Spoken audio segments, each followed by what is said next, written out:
25 years ago, the thugs of the Islamic Republic attacked the student dormitories of Tehran University, brutally beating the students, throwing them from the building windows, killing several.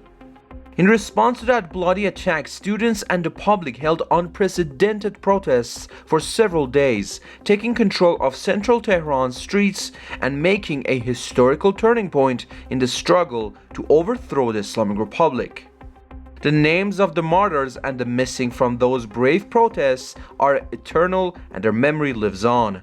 We will not forget that from Hassan Rouhani, then Secretary of the Supreme National Security Council, to Mohammad Khatami, President of the Council and then President, to senior commanders of the Revolutionary Guards, including Qasem Soleimani, all assisted the supreme oppressor, Ali Khamenei, in suppressing the student and popular protests of July 1999.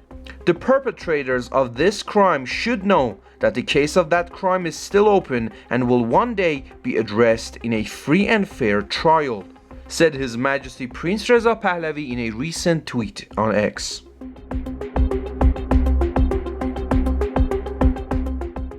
Khaled Pirzadeh, a monarchist political prisoner held in Evin prison, sustained second-degree burns on his hands, face and chest after protesting by pouring boiling water on himself on July 7th. This political prisoner has been denied phone privileges for over 3 months.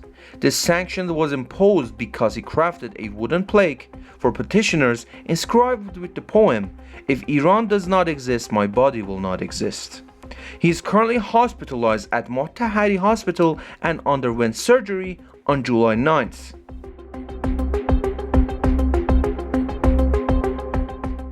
Mehdi Shakibafar, an attorney, was previously sentenced to 22 months and 16 days in prison and a 1-year ban from practicing law on charges of propaganda against the regime and criticizing Khomeini's mausoleum.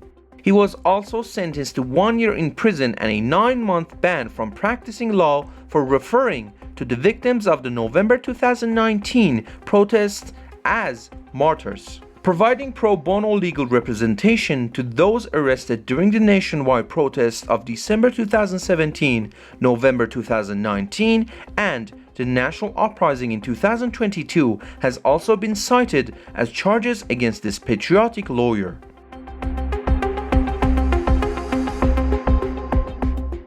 Fatemeh Haydari, the sister of the late Jawad Haydari, shared on her Instagram account a photo of her deceased brother following the theatrical presidential elections of the Islamic Republic. She wrote, "Although we lack media and resources, we won't allow this treacherous minority to draw out our voices, representing the majority of the Iranian people." Jawad Haydari was targeted by the agents during Iran's national uprising and shortly passed away due to severe injuries.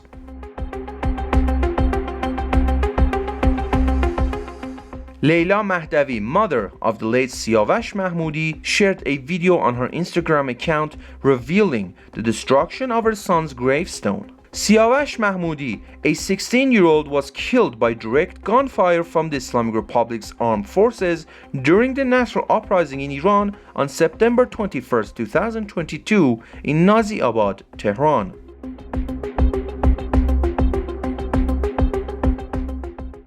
Mahvash Sabit, Shahriyari, has been denied phone calls and family visits. Ms. Sabit is a former member of the Baha'i community leadership in Iran, known as the Yaran-e-Iran, and is currently serving her prison sentence in Evin prison. Evin prison authorities informed Mahvash Sabit, Shahriyari, that these restrictions were imposed following the publication of articles about her by some foreign media outlets. In December 2022, this Baha'i citizen was sentenced by Branch 26 of the Tehran Revolutionary Court, presided over by Judge Iman Afshari, to 10 years in prison, a 2-year travel ban, prohibition from residing in Tehran, a ban on participating in social groups, and the confiscation of some digital devices. This verdict was upheld by Branch 36 of the Tehran Court of Appeals.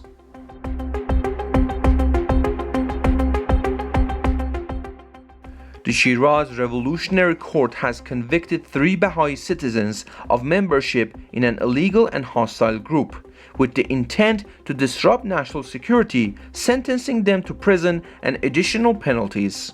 According to reports, the third hearing of the case against Hassan Salehi, Saeed Abedi, and Wahid Dana took place on Wednesday at the first branch of the Islamic Revolutionary Court in Shiraz, with the 3 Baha'i citizens present. The court's ruling sentenced each of these citizens to 6 years, 1 month, and 17 days in prison, under electronic monitoring, along with the fines and social restrictions.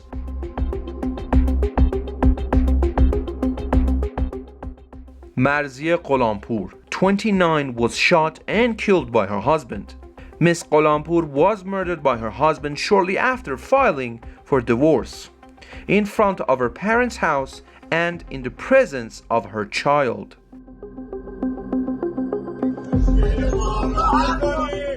A group of retirees from Isfahan Steel Company staged a protest over economic hardships and unmet demands. Their chants included, "Address our problems, reduce your theft." Hossein, their slogan, "Lies and theft are their actions."